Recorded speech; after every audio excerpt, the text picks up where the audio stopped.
नमस्कार, मैं हलेश कुमार लिल्हारे, अतिथि व्याख्याता, शासकीय एकलव्य महाविद्यालय डौंडी लोहारा, जिला बालोद। आज हम एमए फोर्थ सेमेस्टर की तृतीय पेपर शोध प्रविधि की इकाई 3, जिसमें महत्वपूर्ण प्रश्न है तथ्यों का चित्रमय प्रदर्शन, इसको आज अच्छे से हम समझेंगे। तो चलिए आगे देखते हैं कि किस प्रकार तथ्यों का चित्रमय प्रदर्शन करते हैं और इनकी क्या क्या लाभ हमें प्राप्त होती है। तो तथ्यों का चित्रमय प्रदर्शन अनुसंधान के लिए जो आंकड़े एकत्र किए जाते हैं वह विस्तृत व जटिल होते हैं। इनको सरलता से समझ पाना संभव नहीं होता तथा प्रायः भ्रम की स्थिति बनी रहती है। इसी भ्रम को दूर करने के लिए व सरलता से इसे समझने के लिए तथ्यों को वर्गीकरण, सारणीयन और बिंदु रेखा, साथ ही साथ प्रतिशत, निर्देशक आदि माध्यमों के द्वारा आंकड़ों को सरल व तुलना योग्य बनाया जाता है। आप देखते हैं कि हम इनको कभी कभी तालिका में विभाजित कर देते हैं, कभी कभी इनको सारणीयन टेबल बना देते हैं। तो इस प्रकार क्या करते हैं, जो आंकड़े हम एकत्र करते हैं अनुसंधान करके, उनको सरल तरीके से समझने के लिए टेबल, तालिका, सारणीयन का प्रयोग करते हैं। फिर भी कई बार क्या होता है, इसे एक नज़र में समझ पाना संभव नहीं होता। इसी समस्या को दूर करने के लिए आंकड़ों को चित्रमय द्वारा प्रदर्शित करने का प्रयास किया जाता है। इसे ही क्या कहते हैं, तथ्यों का चित्रमय प्रदर्शन। आइए देखते हैं कि तथ्यों का चित्रमय प्रदर्शन को समझने के लिए किन किन विशेषताओं को ध्यान में रखा जाता है। तो सबसे पहले देख लेते हैं चित्रमय प्रदर्शन का अर्थ। चित्रमय प्रदर्शन का अर्थ है सांख्यिकी आंकड़े को सरल, रोचक एवं आकर्षक ज्यामितीय आकृतियों जैसे दंड चित्र, बार डायग्राम, आयत, वृत्त, तस्वीर, नक्शा, मैपिंग आदि के रूप में प्रस्तुत करने की विधि को क्या कहते हैं, आंकड़ों का चित्रमय प्रदर्शन कहते हैं।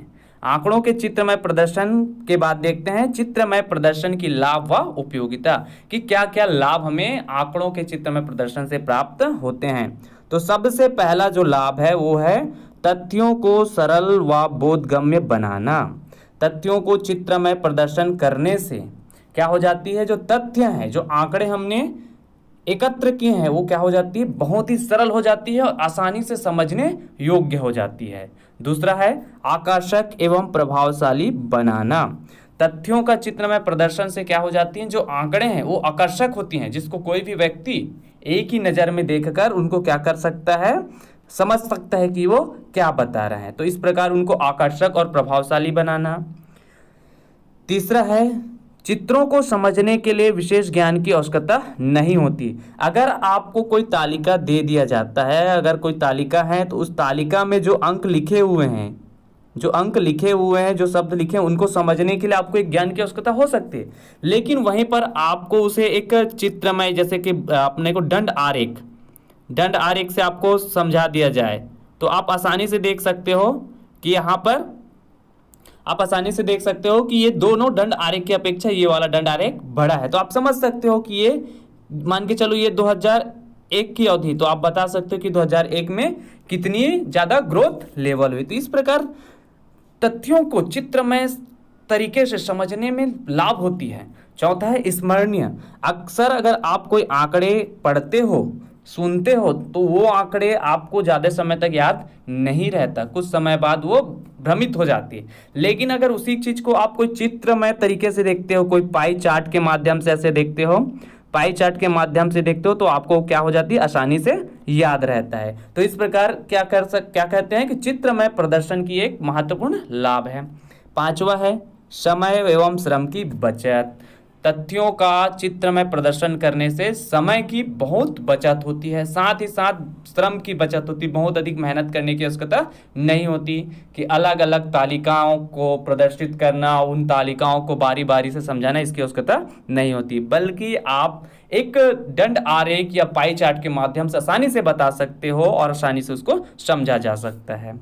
छठवां लाभ है तुलना करने में सहायक। अगर हमको कहीं किसी चीज़ का तुलना करना है, मान के चलते हैं कि तुलना करने के लिए हमें चाहिए कि 2001 से लेकर 2010 तक के आंकड़ों का तुलना करना है तो हम आसानी से इनको दंड आरेख के माध्यम से या फिर ग्राफ के माध्यम से आसानी से बता सकते हैं कि किस वर्ष ग्रोथ लेवल कितना था, किस वर्ष किस क्षेत्र में अधिक से अधिक वृद्धि हुई, किस वर्ष घाटा हुआ। इस सब चीज़ों को हम आसानी से समझ सकते हैं। तो ये क्या है, तथ्यों का चित्रमय प्रदर्शन करने से क्या हो जाता है, वो समय और श्रम की बचत होती है, साथ ही तुलना करने में सहायता होती है। अगला लाभ है पूर्वानुमान में सहायक।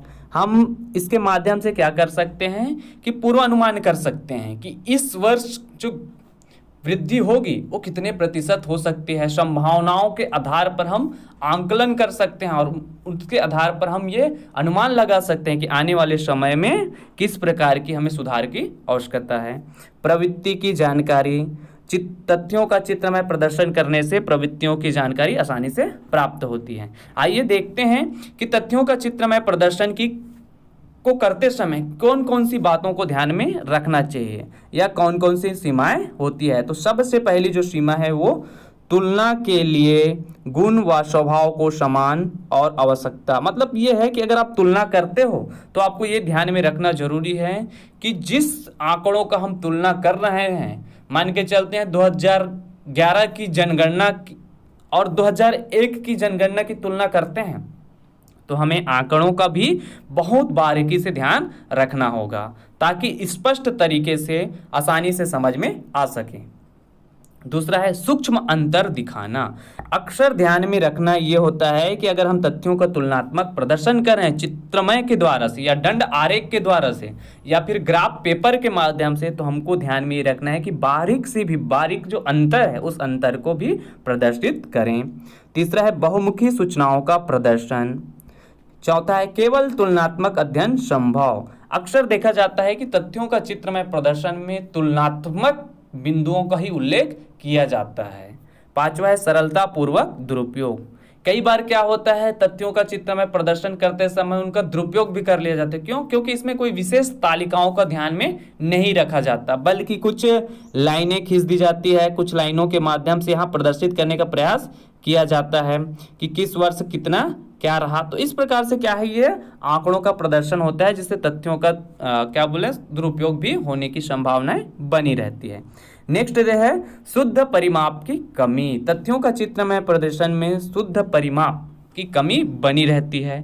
अनुमानित प्रदर्शन। अक्सर तथ्यों का चित्रमय प्रदर्शन करते समय आंकड़ों का तो ध्यान में रखा जाता है, लेकिन कई बार क्या कर दिया जाता है, अनुमानित तरीकों से रेखाएं खींच दी जाती है। अनुमानित तरीकों से क्या कर दी जाती है, रेखा खींच दी जाती है, जिससे क्या हो जाता है, कई बार भ्रामक स्थितियां भी निर्मित हो जाती है।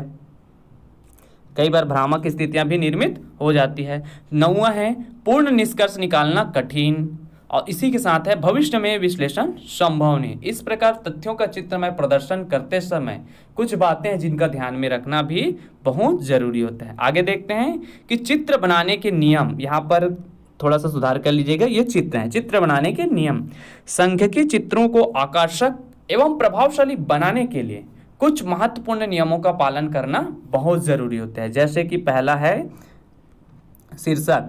तथ्यों का चित्रमय प्रदर्शन करते समय जो महत्वपूर्ण ध्यान रखने योग्य बातें वो है शीर्षक। आपका शीर्षक स्पष्ट होना चाहिए। साथ ही इसके बाद है उपयुक्त चित्र का चुनाव। आप जिस भी आंकड़ों को प्रदर्शित कर रहे हैं उन आंकड़ों के आधार पर उपयुक्त चित्र का आप चुनाव कीजिए।